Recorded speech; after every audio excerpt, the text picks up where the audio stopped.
الرحمن على عباده مدى الأزمان وجب حمد الخالق الرحمن على عباده مدى الأزمان وجب حمد الخالق الرحمن. Louga, terre de foi, terre de savoir. C'est ici, en 1922, qu'est né un homme destiné à devenir une référence intellectuelle et spirituelle, Serigne Sam Mbaye.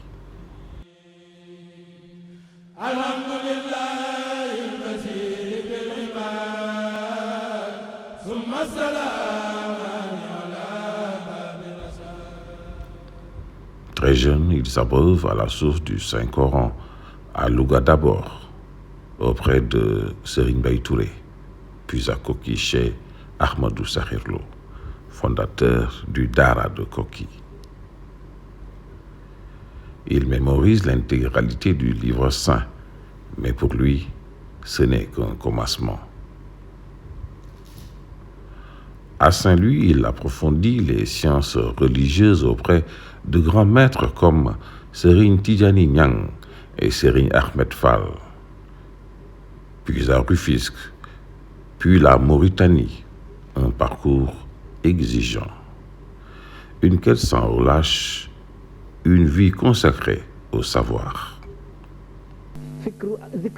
zikru yi tudd yàlla suñu borom a ngi tagg gaa ñi nga xam ne dañoo saxoo tur yàlla dañu yazkuruuna llaaha qiyaaman wa qu'uudan wa alaa junuubihim wa yatafakkaruuna fi xalqi samaawaati wal ardi xam nga kooku boole na zikru ak fikru. Devenu intellectuel et islamologue, il consacre son énergie à faire connaître au monde la pensée de Cheikh Ahmadou Bamba. Le 30 juin 1979, au siège de l'UNESCO à Paris, il coordonne une conférence historique, Soufisme et orthodoxie dans l'œuvre de Cheikh Ahmadou Bamba Mbacké. Une voix du Sénégal portée à l'international, une reconnaissance éclatante du mouridisme sur la scène mondiale. Puisque l'homme n'avait pas la liberté d'embrasser la religion à laquelle il faisait autrefois, on l'empêchait, ce qui est injuste. Si un prophète est envoyé et qu'il vit parmi les hommes. benn guddi mu dem fa mu daan dogale nit ñi tëru dem ci maanaam ci benn àll rek boo xam ne nit ñi dañ fiy jaar xelam nag di ko yedd léegi lii nga xam ne moom la nasaraan yi tuddee la grâce divine mel na que touché.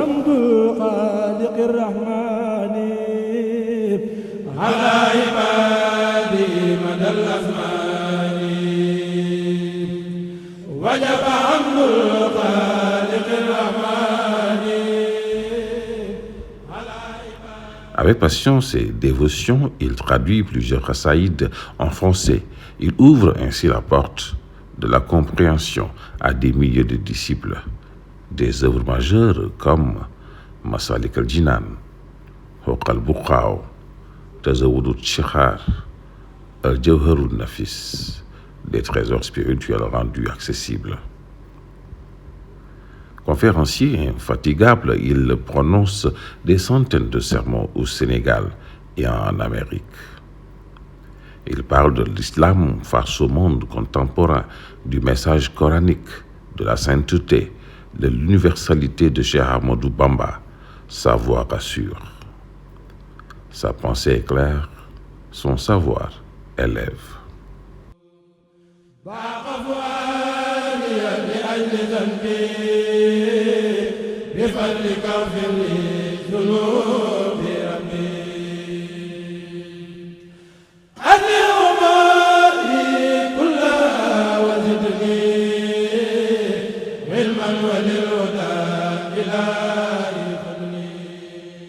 Le 10 mars 1998, Serigne Sam Mbaye s'éteint.